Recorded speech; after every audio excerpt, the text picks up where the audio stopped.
हे everyone, welcome back. So ये video होने वाली detail discussion about Luna classic. Luna classic को हमने अपने टॉप 20 कॉइन की लिस्ट से बाहर कर दिया है, यानी हम उसको अपडेटेड लिस्ट में नहीं रखेंगे। एंड नहीं रखने के रीजंस क्या है उसको थोड़ा सा डिटेल में डिस्कस करते हैं। पहली चीज यहाँ पे मैं आपको मेंशन कर दे रहा हूँ, इट डज नॉट मीन कि ये प्रोजेक्ट ग्रो नहीं करेगा। ये प्रोजेक्ट ग्रो कर सकता है और बहुत अच्छा खासा रिटर्न दे सकता है। नहीं रखने के रीजंस हमारे कुछ और हैं। पहला रीजन है अनसर्टेनिटी। इसमें बहुत ज्यादा अनसर्टेनिटी हो गई है एंड रिस्क फैक्टर बहुत ज्यादा बढ़ गया है। दूसरा फैक्टर है डिस्प्यूट, यानी जो टेरा रिबेल्स के बीच में एंड एक और दूसरा ग्रुप है टेरा सिविटा, उसके बीच में जो डिस्प्यूट हुआ है उसको ध्यान में रखते हुए। एंड तीसरा जो रीजन है, हमारे पास ऑप्शंस अवेलेबल है। हमारे पास 50x, 60x एंड 100x के सेवरल अदर ऑप्शन अवेलेबल हैं, तो हम क्यों एक ऐसा प्रोजेक्ट उसमें रखें जिसमें काफी ज्यादा अनसर्टेनिटी है। तो इसको थोड़ा सा डिटेल में देखते हैं। पहले तो एक चीज देखोगे यहाँ पे, अगर आप प्राइस में थोड़ा बहुत शॉर्ट टर्म में इसकी रिकवरी देखने को मिल रही है, काफी ज्यादा लो चला गया था एंड ये रिकवरी देखने को मिल रही है क्योंकि L1 टास्क फोर्स से जुड़ा हुआ एक प्रपोजल नया आया है एडकिम ने, जिसने 1.2% टैक्स वाला प्रपोजल सबमिट किया था। उसने ही किया है, उसने काफी ज्यादा पॉजिटिविटी भी क्रिएट की है। दूसरा जो रीजन बना है दैट इज शॉर्ट टर्म में, मतलब ऐसा समझ लो रूमर्स है बहुत ज्यादा कि कॉइनबेस इसको जल्दी लिस्ट कर सकता है, उसने बाइंग की है। I haven't seen the proof, but I cannot comment on this particular thing. अगर होता है तो डेफिनेटली इसके लिए पॉजिटिव होगा एंड इसमें फर्दर प्राइस में अप्रिसिएशन उसकी वजह से देखने को मिल सकता है ना। पहले हम समझते हैं डिस्प्यूट क्या हुआ है। डिस्प्यूट वाले को थोड़ा सा डिटेल में समझते हैं। इसके दो पहलू हैं और दो पक्ष हैं, ऐसा समझ लो। एक पक्ष में है टेरा सिविटा एंड दूसरे पक्ष में है टेरा रिबेल्स। सो इसमें हुआ क्या है वो हम थोड़ा सा डिटेल में समझते हैं। पहले एक आइडिया आया कि इस पे एक कसिनो सेटअप करते हैं।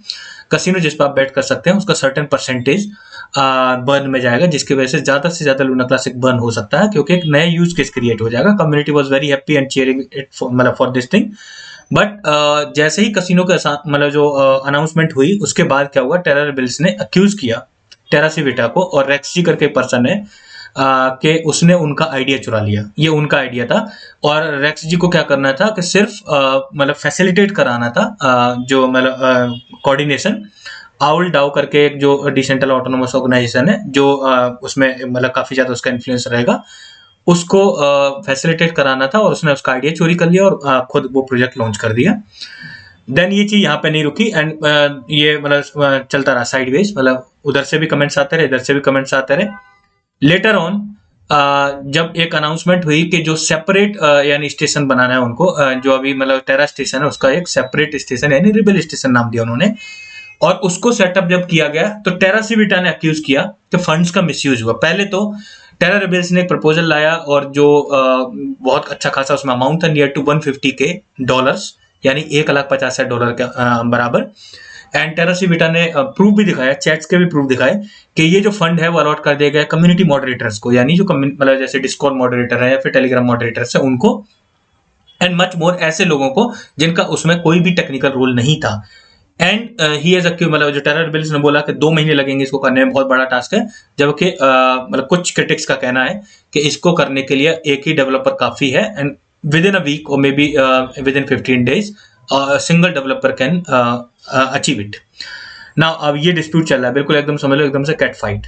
फंड्स का मिसयूज हुआ है, उसके बाद फिर उनके क्लैरिफिकेशंस आ रहे हैं, इधर से भी जा रहे हैं एंड फिर एडकिम एंड जो एक और पर्सन है वो मतलब जिसका नाम है टोबियस एंडरसन करके इसका नाम है, दे हैव गॉन साइडवेज। तो इस तरह का जो अनसर्टेनिटी क्रिएट हुई है ना, मतलब आप ऐसा समझ लो ऐसी सिचुएशन हो गई है कि 4 दोस्त एक गाड़ी में बैठ के जाते हैं और गाड़ी उनको पसंद नहीं आती, वो डिसाइड करते हैं कि इसको नदी में धकेल देते हैं। नदी के किनारे पर खड़े कर लेते हैं, गियर वेयर बिल्कुल न्यूट्रल में और चारों धक्का मारते हैं, लेकिन वो नदी में नहीं जाती। आपको पता है उसका रीजन क्या हो सकता है? एक ही रीजन, 2 आगे से धक्का मारा, 2 पीछे से।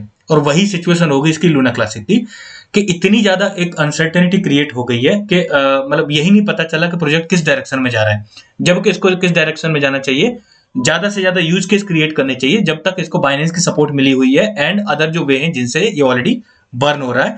अगर यूज केस डेवलप हो जाएंगे, रियल यूज केस, तो उसके बाद प्रोजेक्ट सही डायरेक्शन में चलता है। लेकिन रियल यूज केस की बजाय अलग ही कहानी चल रही है और अलग ही लेवल पे ये चीज जा रही है। एक चीज और नोटिस में रखने वाली ये है, बाइनेंस फीड पे डिटेल में द क्रिप्टो बेसिक ने इसके बारे में एक आर्टिकल लिख दिया है एंड इसने ये भी कहा है कि बाइनेंस जल्दी ही जो इसका बर्न है वो मतलब बंद कर सकता है। ये आर्टिकल पब्लिश हुआ 22 तारीख को। ना अगर आप बाइनेंस के अनाउंसमेंट देखोगे जो इसके बर्न के रिगार्डिंग है, तो उसमें वैलिडिटी पीरियड भी उसने यही बोला है कि starting from this until further notice, और उसने यहाँ लास्ट में मेंशन भी किया है नोबडी कैन अक्यूज बाइनेंस कि बाइनेंस के पास फुली राइट्स हैं, कभी भी उसको अमेंड कर सकता है, चेंज कर सकता है या फिर कैंसिल भी कर सकता है इस अनाउंसमेंट को। और अगर उसको कोई दिक्कत दिखती है, जब इतना बड़ा मतलब एक्विजिशन है ऑलरेडी, फंड्स का मिसयूज होना, जो बाइनेंस की जो ऑलरेडी सपोर्ट मिली हुई है, billions of billion Luna classic burn हो रहा है मंथली बेसिस पे, उसकी जो सपोर्ट का फिर मिसयूज हो रहा है, क्योंकि बाइनेंस तो अपना बहुत अच्छा खासा रेवेन्यू फिर गंवा रहा है ऐसे ही, मतलब खामखा, और मतलब जो लोग हैं उसका एडवांटेज ले रहे हैं और उसको लेके they are getting away with it. तो ये मतलब प्रॉब्लम है जिसकी वजह से क्योंकि हमारे पास लाइक अदर ऑप्शन अवेलेबल है, जरूरी नहीं कि हम कम्युनिटी ड्रिवन एक प्रोजेक्ट रखेंगे ही ऐसा मैंडेटरी, जबकि अदर बहुत सारी कैटेगरी 10 से 12 ऑलरेडी कैटेगरी हैं जिनसे हम अच्छे अच्छे प्रोजेक्ट ऑलरेडी रख ही रहे हैं। Now come to the point, एक और चीज हम नोटिस करोगे, आए दिन इनके बीच में यही सर्टेनिटी नहीं बन पा रही कि किस डायरेक्शन में प्रोजेक्ट को ले जाए। उसका दूसरा उदाहरण मैं आपको दे रहा हूं। पहले 1.2% टैक्स बनकर डिसाइड हुआ, later on it has been accuse कि इससे क्या हो रहा है ना, मतलब ऑन चेन वॉल्यूम है वो बहुत ज्यादा कम आ रही है और इसकी वजह से ज्यादा बर्न नहीं हो पा रहा। तो उसके बाद नया प्रपोजल आया और जो बर्न टैक्स है वो चेंज कर देगा 0.2% पे, और उसका 10% अलॉट होने लगा कम्युनिटी जो रिजर्व है उसमें, ताकि उसका फर्दर डेवलपमेंट के लिए यूटिलाइजेशन हो पाए। फाइन। उसके बाद अनदर प्रपोजल आया कि इसका 50% जो है यूज होने लगे मतलब कम्युनिटी बर्न में, सॉरी कम्युनिटी रिजर्व में, ताकि ज्यादा से ज्यादा जल्दी डेवलपमेंट हो। वो भी इंप्लीमेंट हो गया। अब उसके बाद देयर सो मेनी प्रपोजल्स, मतलब जिनका कोई मतलब सेंस नहीं बन रहा, हर एक अपनी अपनी चला रहा है, मतलब कोई अपना लेके आ रहा है, कोई अपना प्रपोजल लेके आ रहा है। तो ये डाओ बीइंग अ डाओ मतलब ऐसा ना, टू मच डेमोक्रेसी, मतलब डाओ है डिसेंट्रलाइज्ड ऑटोनोमस ऑर्गेनाइजेशन है, तो उसका कुछ ज्यादा ही मतलब एक आइदर वे फायदा उठाया जा रहा है। सो एक प्रपोजल आ गया कि आप इस प्रपोजल को रिपील कर दो, 10983 को रिपील कर दो, उसके लिए आ गया। दूसरा प्रपोजल आ गया, ये एक यूट्यूबर भी है एंड इसका भी अच्छा खासा मतलब इन्फ्लुएंस है इसमें, एंड इसका नोड भी है। एंड एक और इसमें जो मतलब प्रॉब्लम अराइज हुई है, there so many node operators, या आप ऐसा समझ लो जिनका जो वोटिंग पावर है काफी ज्यादा है, और उसकी वजह से काफी ज्यादा सेंट्रलाइजेशन जैसा इश्यू क्रिएट हो गया है। कम्युनिटी मेजर ऑफ जिस चीज पर एग्री नहीं भी कर रही होगी, क्योंकि उनकी वोटिंग पावर इतनी है कि वो उसको पास करा ले जाते हैं प्रपोजल को, और फिर उसको इंप्लीमेंट कर देते हैं। अब ये बंदा बोल रहा है कि अब इसने प्रपोजल सबमिट कर दिया कि अब तो दोबारा से हमें 1.2% वाला टैक्स रीस्टेब्लिश करना चाहिए, मतलब जो इनिशियली आया था वही रखना चाहिए। अब इसके बाद एक और प्रपोजल आ गया कि जो बर्न टैक्स है वो 0.6% कर देना चाहिए, उसका 20% रेवेन्यू इकोसिस्टम और इंफ्रास्ट्रक्चर के इंप्रूवमेंट के लिए जाना चाहिए। तो इतने सारे प्रपोजल्स, इतने सारी मतलब डायरेक्शंस, कोई इधर जा रहा है कोई इधर जा रहा है, एक सीधी डायरेक्शन बन ही नहीं पा रही है। ये प्रॉब्लम देखते हुए देन वी हैव डिसाइडेड कि इसको हम फर्दर अपने टॉप 20 कॉइन की लिस्ट में नहीं रखेंगे। एंड एक और जो प्रपोजल है जो एडकेम ने रिसेंटली सबमिट किया है, you can check out this 9 hours ago ही, join L1 task force because he has parted his way, और मतलब कम्युनिटी का पार्ट है, but like something has happened between them, I am not sure like behind the scene what is happening. तो इतना सारा कुछ तो सीन बिहाइंड द सीन, मतलब इतना मतलब सीन क्रिएट हो रहा है मतलब इनके बीच में।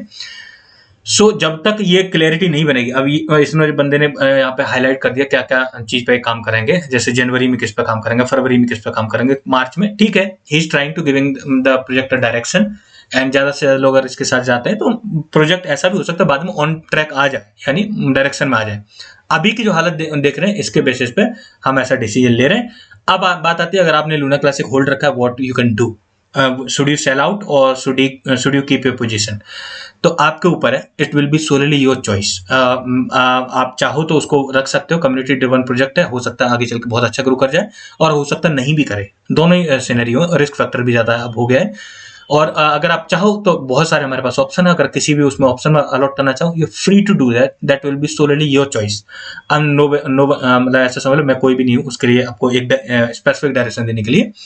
लेकिन अगर आप कम्युनिटी ड्रिवन में आपको कोई और दूसरा प्रोजेक्ट अच्छा लगता है, आप उसमें भी अलॉट कर सकते हो, एंड हम आगे फर्दर फंडामेंटल एनालिसिस करते भी रहेंगे। अगर हमें कोई बहुत अच्छा प्रोजेक्ट दिखेगा, आई डेफिनेटली से कि ये प्रोजेक्ट कम्युनिटी ड्रिवन अच्छा है और आप इसमें अलॉट कर सकते हो, जो जैसा जिसका सिनेरियो होता है। I am always giving my unbiased opinion for that, so stay tuned for that and let's see what will happen further. Thanks for watching the video.